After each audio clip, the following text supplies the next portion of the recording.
Speaking of the city of Chicago,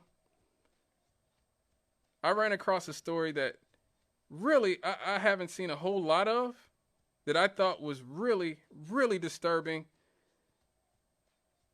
That the city of Chicago actually has shocking, and this is how it was presented, shocking levels of toxic lead in their tap water.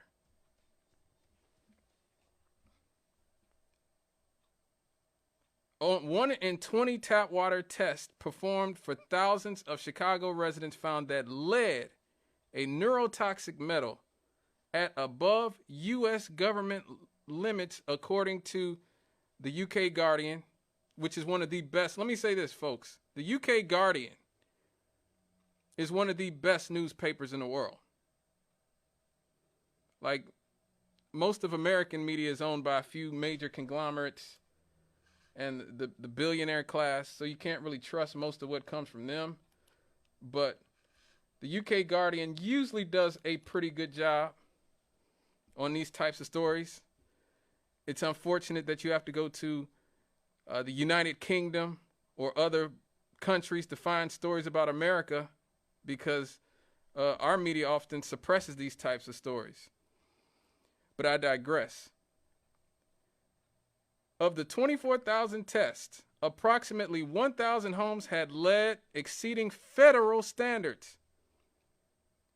Experts and locals say that those results raise broader concerns because there are an estimated 400,000 lead pipes supplying water to homes in the city of Chicago. And the vast majority were not tested as a part of this program. So we do not know how many people in the city of Chicago. A lot of them who are moving here, let's just be real. Ever since Mayor Daley tore down their projects about 15 years ago, a lot of them started moving here en masse. And look, there's always been a exchange between us and Chicago here in Northwest Indiana. You know, I opened up this segment talking about my love for the Chicago Bulls and the Bears and the White Sox and the Cubs and all these teams. Most of us are Bulls and Bears and White Sox fans, and we love the city of Chicago. And the people in the city of Chicago love us because they keep moving here.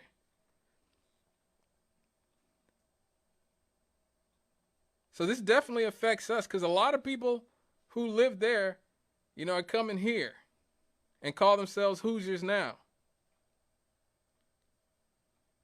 Now, what has Lori Lightfoot done to assuage this situation? Because she knows about this. She did know about this.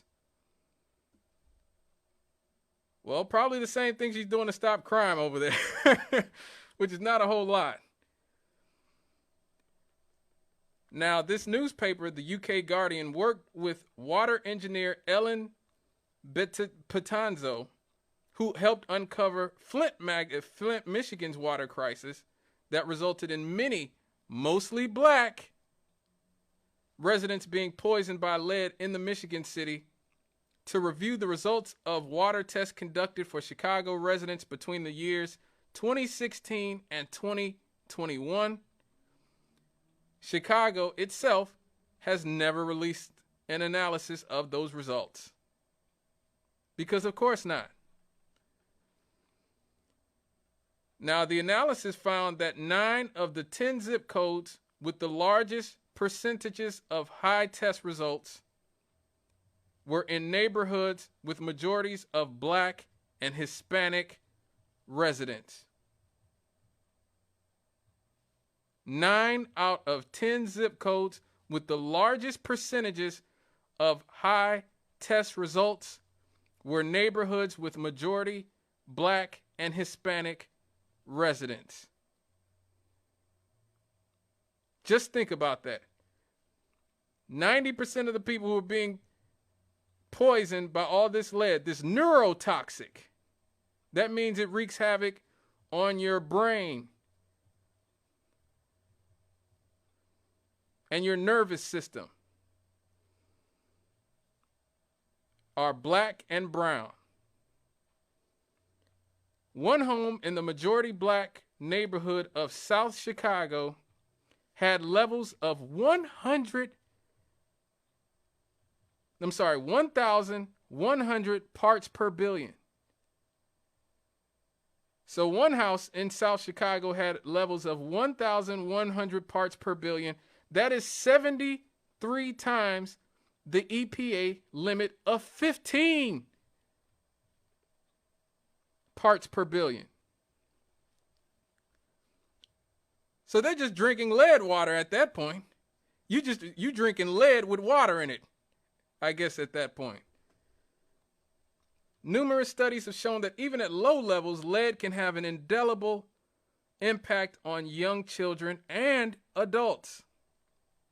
Once in the blood, lead can cross the blood-brain barrier and affect the nervous system. It has been linked to lower IQ levels, behavioral disorders, and worsening performances in reading and math. In adults, low levels of lead are associated with kidney problems and increasing blood pressure, which can lead to a host of cardiac effects.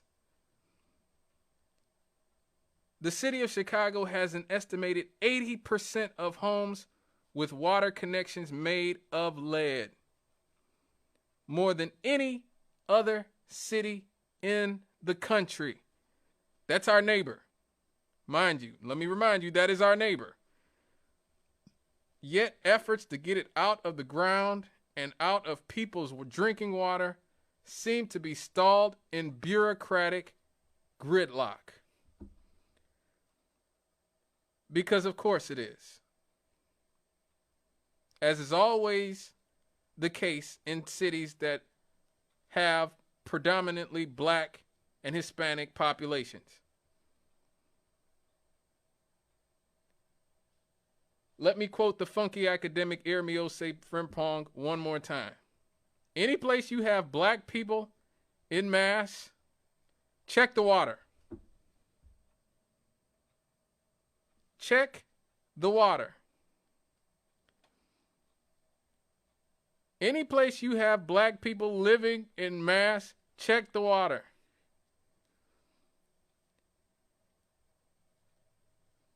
I quoted him a few weeks ago when we were talking about Jackson, Mississippi.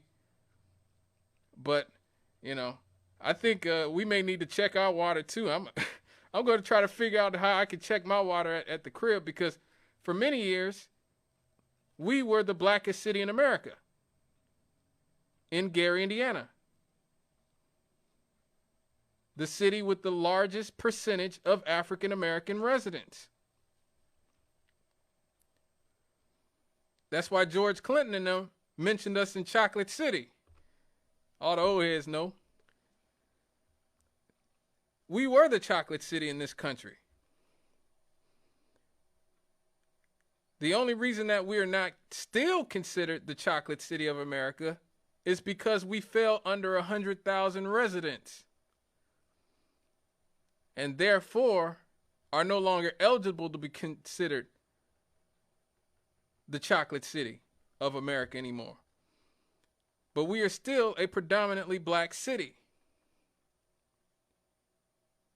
And as I talk about all the time, we have U.S. Steel literally in our backyard. I can literally walk outside this studio on 5th Avenue, downtown Gary, Indiana, take a few steps and see U.S. Steel.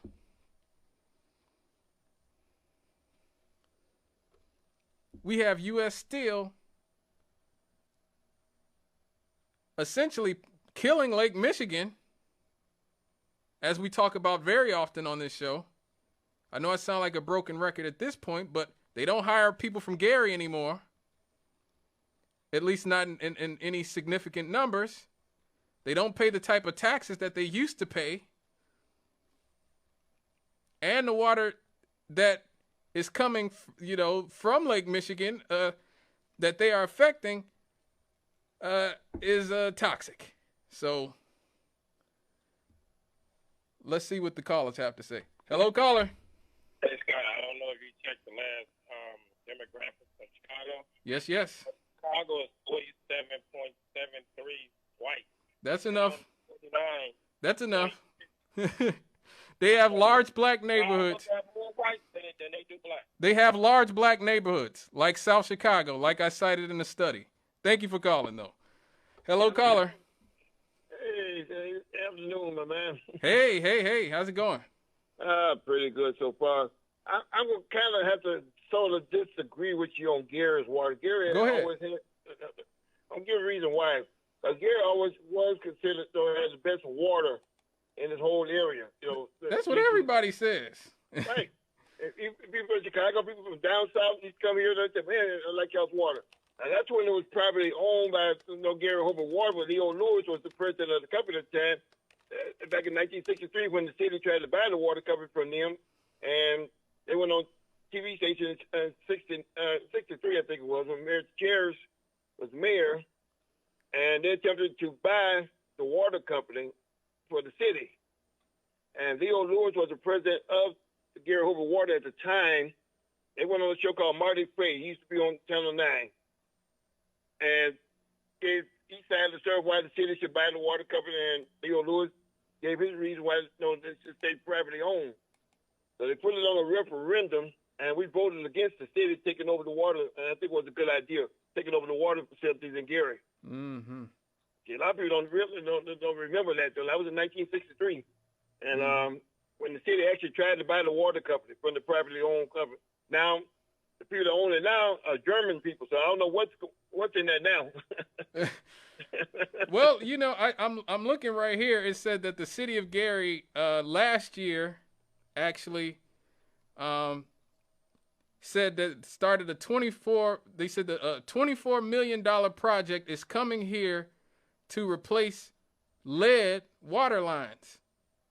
Like they've been doing that. They have been doing that. Yeah, so that's just from last year. So I mean, right. I've been here since 1991, 92. So okay. That means I've been drinking, I guess, from lead pipes for the last 30 years. So but it was the fluoride and something the water company was doing to keep their lead level down. Which did not cause a lot of sickness back then. It was the water company that was purifying their water. Right. That's one of the reasons why the city of Gary, people in Gary, voted against the city taking over the water company. Now, can you imagine if the city owned the water company now? Just think about it. Yeah. Yes. I heard that. Thank you for your call, brother. Yes. So the city of Gary basically last year said that they're going to replace the lead water lines, and that Indiana American Water plans to replace those that are older and have broken frequently. About 5 miles of pipe dating to the early 1900s are expected to be retired, while 11 miles of new water mains will be installed. So I'm glad to see that happening. It's better than just letting it go, which is apparently what they're doing in Chicago. Now, why is it important? Why is it important to talk about lead in our waters and lead poisoning? Well, a new study led by Duke University found that elevated levels of lead can lead to lower test scores among black students. The findings that were published in the Proceedings of the National Academy of Sciences are based on surveys of more than 25,000 fourth graders in North Carolina. The data shows that black students are disproportionately exposed to lead in racially segregated neighborhoods, and that these are linked to poor test scores. The study builds on prior research that also linked long-term lead exposure to a decline in cognitive abilities.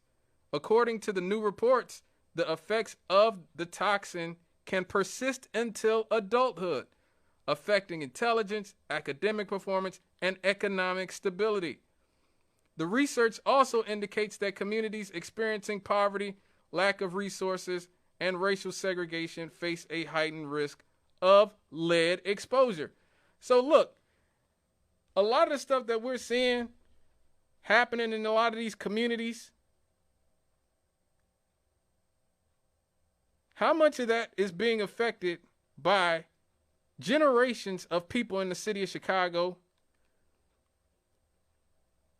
Hell, Gary, Flint, Detroit, all these other cities that have had lead in their pipes and in their drinking water, to have generations of crime and violence bestowed upon them. Now, there's been many theories over the years about the great Western crime drop of the 1990s. I believe I've talked about it on this show before. That basically, across the Western world, crime rose in the from the 60s and 70s, along with the baby boomer generation coming into development, and then sort of reached this peak in the early 90s and then started to plummet.